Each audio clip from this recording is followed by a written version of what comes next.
এই ভিডিওটিও investing purpose এবং অবশ্যই লং টার্ম ইনভেস্টরদের জন্য। তো এই ভিডিওতে দুটো স্টক নিয়ে আলোচনা করা হবে, যে দুটো স্টকই কিন্তু ইলেকট্রিক ভেহিক্যাল সেক্টরে কাজ করে। আর আপনারা জানেন ইলেকট্রিক ভেহিক্যাল সেক্টরটা একটা ফিউচার ওরিয়েন্টেড সেক্টর। আপনি যদি সার্চ করে দেখেন গুগলে যে টপ 10 ফিউচার ওরিয়েন্টেড বিজনেস, তার মধ্যে কিন্তু এটাও পড়বে।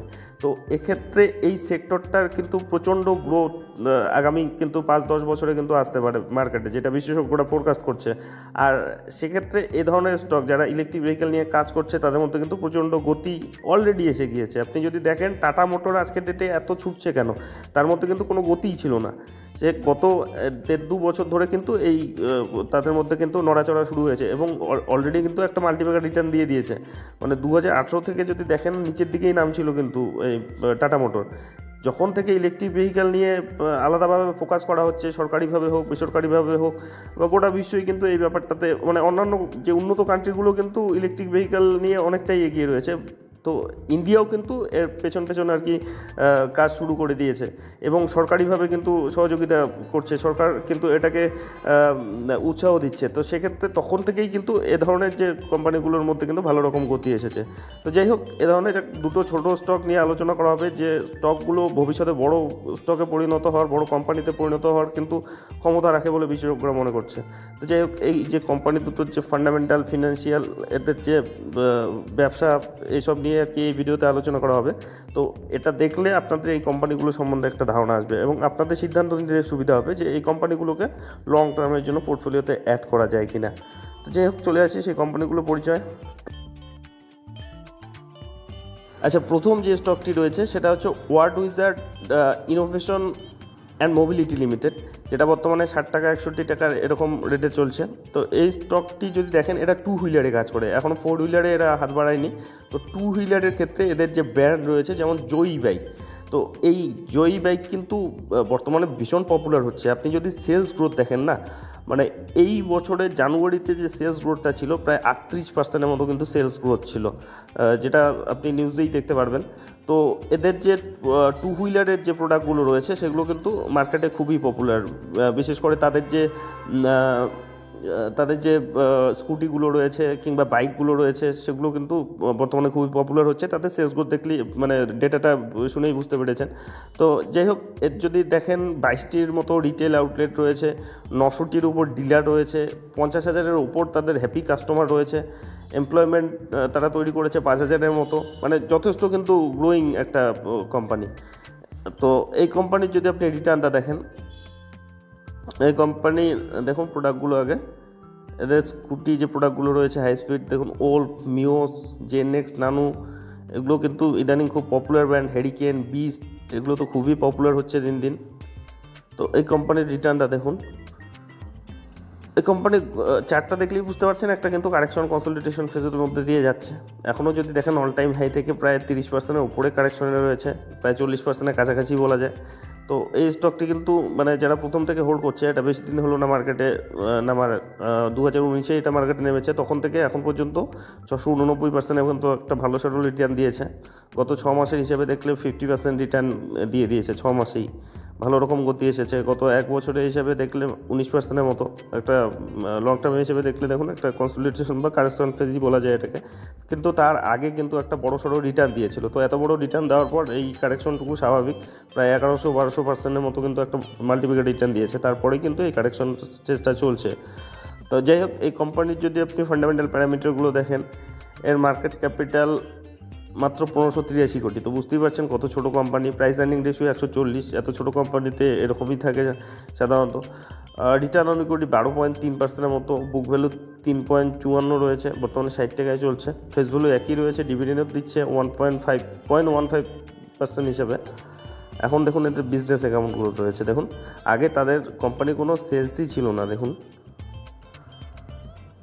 জিরো ছিল 2012-13-তে, তারপরে 0 2020 পর্যন্ত কোনো সেলসই ছিল না। কিন্তু যখন থেকে তারা ইলেকট্রিক ভেহিক্যাল নিয়ে কথা হচ্ছে তখন থেকে দেখুন 2021-এ 39 কোটি তাদের সেলস, তারপরে বছর 185 কোটি, তারপরে বছর 239 কোটি, এবারে 240 কোটি, এখনও থার্ড কোয়ার্টার রয়েছে, ফোর্থ কোয়ার্টার বাকি রয়েছে, মানে আরও কিন্তু অ্যাড হবে। মানে দুর্দান্ত গ্রোথ রয়েছে তাদের সেলসে। প্রফিটেবিলিটি দেখুন, আগে কোনো প্রফিটই ছিল না তাদের, এখন দেখুন 2 কোটি হলো 2021-এ, তারপরে পরের বছর 8 কোটি, তারপরে 9 কোটি, এবারে 11 কোটি আরও অ্যাড হবে, ফোর্থ কোয়ার্টার বাকি রয়েছে। তো সেলস এবং প্রফিটেবিলিটি দেখলেই বোঝা যাচ্ছে প্রচণ্ড গতি রয়েছে কিন্তু তাদের বিজনেসে। আর ব্যালেন্স শিট যদি দেখেন 66 কোটির মতো এদের রিজার্ভ রয়েছে, সেটা খুব দ্রুত গ্রো করছে। দেখুন 2020-তে 4 কোটি মাত্র তাদের রিজার্ভ ছিল, সেটা এখন 66 কোটি।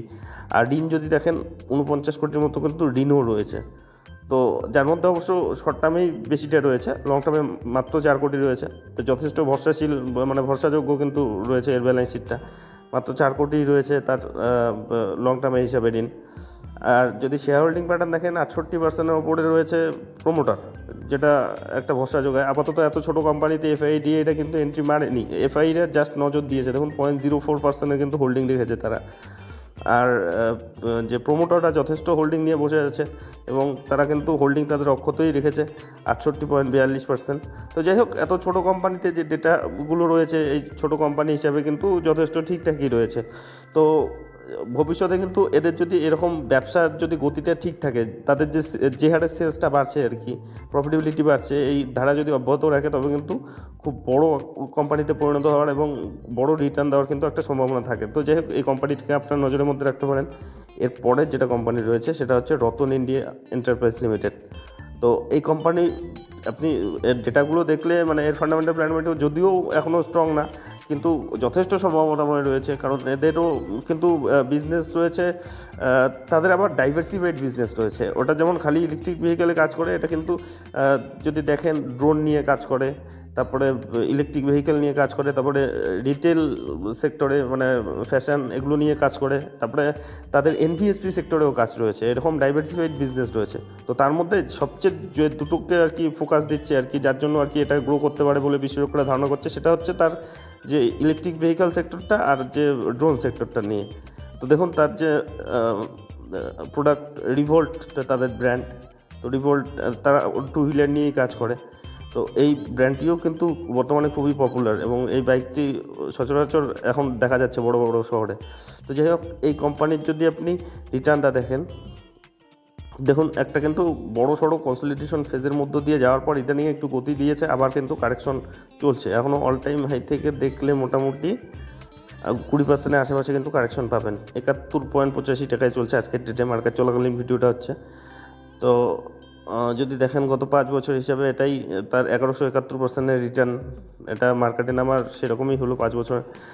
1 বছরে 93%-এর মতো রিটার্ন, 6 মাসের হিসাবে দেখলে 27%-এর মতো রিটার্ন। তো ইদানিং ভালো রকম গতি এসেছে এই কোম্পানির শেয়ার দরে। আর এর যদি ফান্ডামেন্টাল প্যারামিটারগুলো দেখেন 9,961 কোটি, মানে মিড ক্যাপের দিকে কিন্তু এগোচ্ছে। এর প্রাইস আর্নিং রেশিওটা কিন্তু ভ্যালুয়েশনটা ঠিকঠাকই রয়েছে। রিটার্ন অন ইকুইটি 7.39%-এর মতো রয়েছে, মাইনাস রয়েছে। কেন রয়েছে পরের ডেটাগুলো দেখলেই বুঝতে পারবেন। বুক ভ্যালু রয়েছে 5.28, বর্তমানে 72 টাকার আশেপাশে চলছে। ফেস ভ্যালু 2 রয়েছে, ডিভিডেন্ড আপাতত দিচ্ছে না। এখন দেখুন এদের বিজনেসটা কেমন চলছে। দেখুন সেলস 2021 পর্যন্ত 0, তারপর 2022-এ 14 কোটি হলো প্রথম, তারপরে দেখুন 4,124 কোটি, এবারে 5,421 কোটি থার্ড কোয়ার্টার অবধি, আরও তো অ্যাড হবেই। প্রফিটেবিলিটি দেখুন আগে সব নেগেটিভে ছিল, রিটার্ন অন ইকুইটি সেজন্যই কিন্তু নেগেটিভ দেখাচ্ছে। দেখুন আগে সব নেগেটিভে ছিল, আর এখন দেখুন ইদানিং কিন্তু তাদের যে প্রফিটেবিলিটি এসেছে আর কি। দেখুন 2022-এ 554 কোটি ছিল, তারপরে বছর আবার লস করেছিল 286 কোটি, তারপরে 368 কোটি প্রফিট করলো। তো যাই হোক, একটা কিন্তু এখনও কিন্তু স্টেবল হয়নি বা কনসিস্টেন্সি আসেনি। তো সেক্ষেত্রে অবশ্যই যে এ ধরনের কোম্পানি যেগুলো নতুন কাজ করছে তাদের কিন্তু এই ব্যাপারগুলো কিন্তু খুব সাবধানে ট্রিট করতে হয়। সময় অন্তর অন্তর কিন্তু এদের যে কোয়ার্টারলি রেজাল্টগুলো বেরোয় সেগুলোর দিকে কিন্তু অবশ্যই নজর রাখতে হয়, তাদের সেলস এবং প্রফিটেবিলিটি বাড়ছে কি না। তো অবশ্যই যে ডেটাগুলো রয়েছে, বিশেষ করে সেলসের গ্রোথটা দেখেই কিন্তু মনের মধ্যে একটা পজিটিভিটি আসে। তো এর যদি ব্যালেন্স শিটটাও দেখেন, ব্যালেন্স শিটও রয়েছে 454 কোটি এদের রিজার্ভ, আগে নেগেটিভে ছিল, তারপরে 422, 133, 400 খুব ফ্ল্যাকচুয়েট করছে আর কি যে কোনো ডেটাগুলোই। তো নতুন কোম্পানি হিসাবে এরকমই ভোলাটিলিটি থাকে।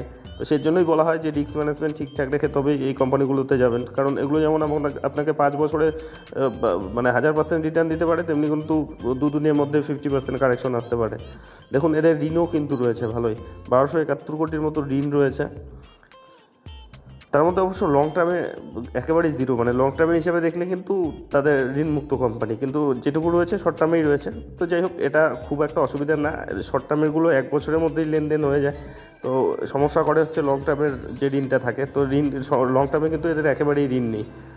আর এদের শেয়ার হোল্ডিং প্যাটার্ন দেখুন, ম্যাক্সিমাম যতটা থাকা যায় যে প্রোমোটার ততটাই কিন্তু রয়েছে, 74.86, 75%-এর উপর থাকা যায় না। এফআইরাও কিন্তু খুব ভালো পরিমাণে রয়েছে, দেখুন 8%-এর কাছাকাছি। আর ডিআইরা কিন্তু সামান্য নজর দিয়েছে, 0.05%-এর মতো রয়েছে। আর বাকিটা রয়েছে পাবলিক 16.87। তো অবশ্যই যে ডেটাগুলো রয়েছে আর কি, একটা ছোটো কোম্পানি হিসাবে যথেষ্টই সম্ভাবনাময় রয়েছে। তবে এখনও তাদের কনসিস্টেন্সি আসেনি তাদের প্রফিটেবিলিটিতে। তো পরবর্তীতে যদি তাদের সেলস গ্রোথ যেভাবে বাড়াচ্ছে আর কি সেটা অব্যাহত থাকে, অবশ্যই তাদের প্রফিটেবিলিটি বাড়বে। অবশ্যই নজর রাখবেন পরবর্তী কোয়ার্টারগুলিতে তাদের ফিনান্সিয়াল রেজাল্টটা। তো যাই হোক, এই দুটো কোম্পানি পরিচয় নিয়ে এই ভিডিওটি ছিল। তো এই ধরনের ভিডিও যদি আপনাদের উপকারে লেগে থাকে তবে অবশ্যই চ্যানেলটি সাবস্ক্রাইব করে রাখবেন।